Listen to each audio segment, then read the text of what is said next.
জমিনে এমন কোন বিচরণশীল জীব নেই যার রিস্কের দায়িত্ব আমি আল্লাহ নেইনি।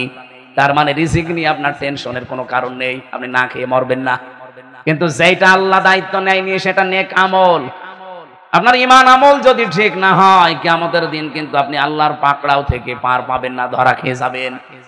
এজন্য ওইটা আগে ঠিক করেন, কোন দিকে দৌড়াচ্ছেন আপনি। আল্লাহ এখানে যদিও ঈমানদারকে ডাক দিয়ে জানিয়েছেন, যারা ঈমানের দাবি করো তারা শোনো, মাই ইয়ারতাদ্দা মিনকুম আন দীনিহি, তোমাদের ভেতরে যে ব্যক্তি আল্লাহর দিন থেকে, তার বিধান থেকে মুখ ফিরিয়ে চলে যাবে। এখানে ইরতিদাদ বা ইফতিআল থেকে এসেছে। এর বাংলা অর্থ হচ্ছে কেউ যদি সত্য থেকে মুখ ফিরিয়ে জানা শোনার পরে মিথ্যার দিকে এগিয়ে যায়।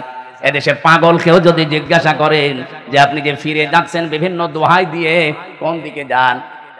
আপনি আল্লাহর তৈরি করা আইন যারা কায়েম করতে চান, তাদের নামে কত রকমের ট্যাগ লাগিয়ে যাদের দিকে যাচ্ছেন, তাদেরকে কোনো আদর্শ আছে, চরিত্র আছে? এদের নাম আপনি ট্যাগ দিয়েছেন, রাজাকার, আলবদর, বিভিন্ন নাম দিয়ে তাদেরকে জাতির সামনে কালার করে আপনি যাচ্ছেন কোন দিকে? এদের চাইতে যদি ভালো জায়গায় যেতেন আমি বুঝতাম যে হ্যাঁ ঠিক পথে আছেন, কিন্তু এদেরকে ছেড়ে আপনি যেখানে যাচ্ছেন তারা তো আল্লাহর তৈরি করা আইনই বিশ্বাস করে না।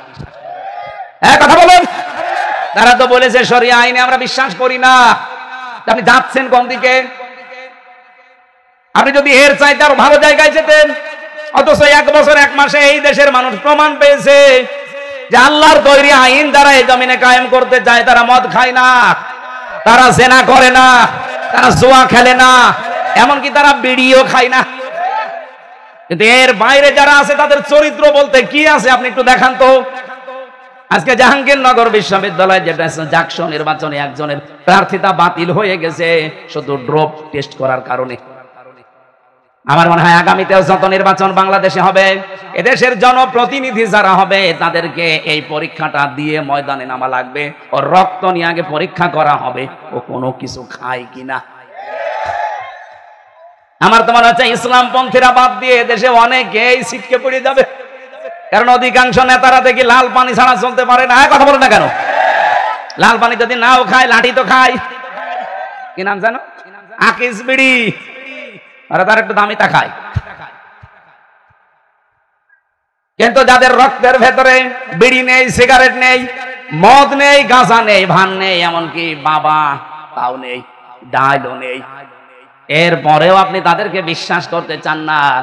আরে তারা তো প্রমাণ দিয়েছে। আপনার এই পাবনার 2 জন, মাওলানা মতিয়ার রহমান নিজামী, মাওলানা আব্দুস সোবহান, আপনাদের নিজেদের সামনে উনি 7 বারের না কয়বারের এমপি ছিল? 5 বার। 5 বার এমপি থাকলে সে তো বাংলাদেশের মালিক হয়ে যাওয়ার কথা। অথচ তার অবস্থান লক্ষ্য করে দেখেন, তার গ্রামের বাড়ি হলুদিয়া নাকি যেন, মাওলানা আব্দুস সোবহান জালালপুর, ওনার শ্বশুর বাড়ি হলুদিয়া নাকি যেন, ওলাদি। মাওলানা মতিয়ার রহমান নিজামীর কবরে গিয়েছিলাম কয়েকদিন আগে। বাড়ি ঘরের দিকে তাকালে আমার মনে হচ্ছে মেম্বারের বাড়ি তার ছাড়া ভালো।